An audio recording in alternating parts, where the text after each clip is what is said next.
I built an operating system for the Nintendo Entertainment System. Why? I think a better question might be, how? An operating system is a program that sits on top of the hardware of a computer and allows other programs to interact with the computer without having to worry about communicating directly with the physical components of it.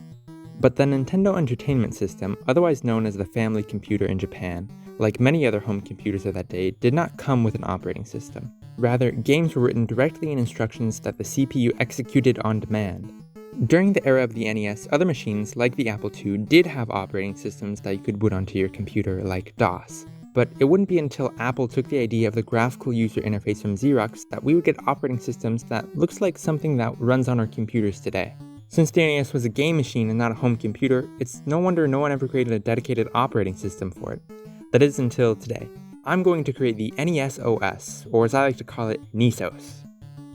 It's not going to be a command line based operating system like DOS, because 1, the system doesn't have any disk drives, so I'd have to call it ROS or something like that. And 2, something like that would work great for being a basic writing machine, but there's already a program called Family Basic that does that already. No, NESOS will have an interactive GUI with 2 core applications, the word processor and the settings. I want NESOS to feel like an actual operating system that Nintendo might have made back in the day for the NES. What would it have looked and felt like? I think it would be something like this. An NES program is essentially a virtual game cartridge that is set up in the same way, being mostly dedicated to the program ROM, where the game code is stored, and the character ROM, where the graphics are stored. So I'm bringing out my boilerplate file to get started. I did wind up debugging it for a good hour or so, but eventually I got it to correctly compile and was able to write out this message here in sprites. I had a little trouble at first trying to get the color palettes right, but eventually I found the rogue command that was throwing everything off, and here we are. If you're wondering what this mini Kirby is doing here, that's the cursor for the OS, and yes, he does like being in the files. And no GUI would be complete without an iconic background, just like this. No, close. Yes, this one here. These are the kanji for Nintendo, and I made it look similar to the modern Nintendo logo by putting this ring around it, and I don't think it looks half bad. After that, I added the taskbar and this reset button. This is the equivalent of hitting the physical reset button on your system, just in digital form instead. And the desktop is pretty much done, at least in terms of layout. So now I'm going to begin to write the first app for the system, the word processor. So how does this work? As a quick review, the character ROM of my virtual game cartridge is broken into 2 sections of 256 sprites each. 1 section for foreground sprites, and 1 section for background sprites. However, the NES can only display 64 foreground sprites at a time. These sprites are all only 8x8 pixels, but can be moved together to represent larger entities like a Mario or a file. Using foreground sprites would mean that I could have it max 64 characters in a text document, a pitiful amount considering this sentence has 163 characters in it. Luckily, the NES also has background sprites. These background sprites must remain on a grid system and are represented by only a single byte in memory, referencing one of 256 possible background characters. But the whole background can be covered, providing much more than 64 characters to write with. And so, not counting the taskbar area, or the area that gets cut off and isn't visible, the text file will be able to have 832 characters in it. Now let's remember that the NES controller only has 8 buttons, not the 101 keys found on a standard keyboard, and not the 88 keys found on a standard piano. So how is typing going to work? Well, the NES does have a keyboard, or at least the Japanese version of the NES, the Famicom did. Don't forget that these 2 systems are actually one and the same, with only a few minor differences. One of which is that the Famicom's controllers were plugged directly into the board and couldn't be unplugged by the user at will. But it did have a 15-pin expansion port on the front of the console that it used for things like the zapper gun. Whereas in the NES, the 8-pin controller ports acted as the expansion port for those sorts of things. That means, thanks to the magic of online wikis and extensive debugging, NESOS is compatible with the Family Basic keyboard. And as you can see, it works rather well. I've decided to add 64 typable characters to the word processor. These letters here are the same font as found in Super Mario, and these other characters here are building blocks that the user can use to make fun shapes and designs. Given that the Family Basic keyboard has 72 keys on it, that means there are 8 extra keys that aren't assigned a certain background character. These extra keys are all given unique functions in the word processor. The arrow keys move the cursor around the screen freely, the delete key of course deletes the last character, the return key prints the last character printed, the clear key clears the screen, and the escape key closes the program and returns the user to the desktop. NES users, on the other hand, will have to type these characters with the buttons on the controller like this. A types the letter you want to print, and B acts as the spacebar, Holding A cycles through the letters that can be typed. Holding select with A or B reverses the process. A cycles in reverse, and B moves backwards.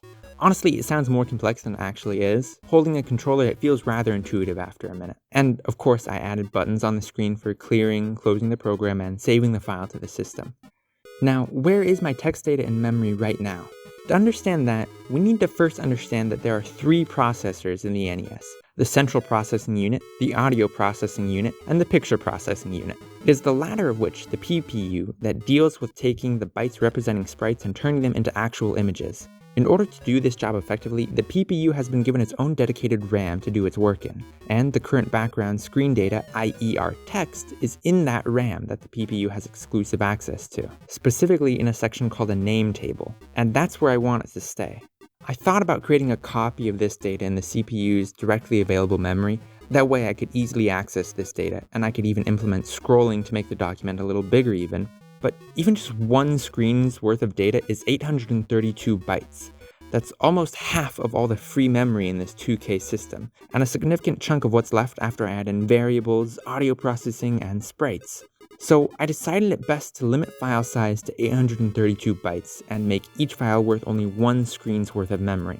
And this brings us to how exactly we save data on the NES.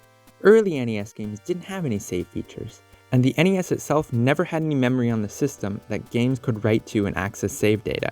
This is why some games would give you a code you could input to get you to a certain checkpoint in the game. But eventually, later cartridges became more advanced and provided the ability for data to be preserved between play sessions.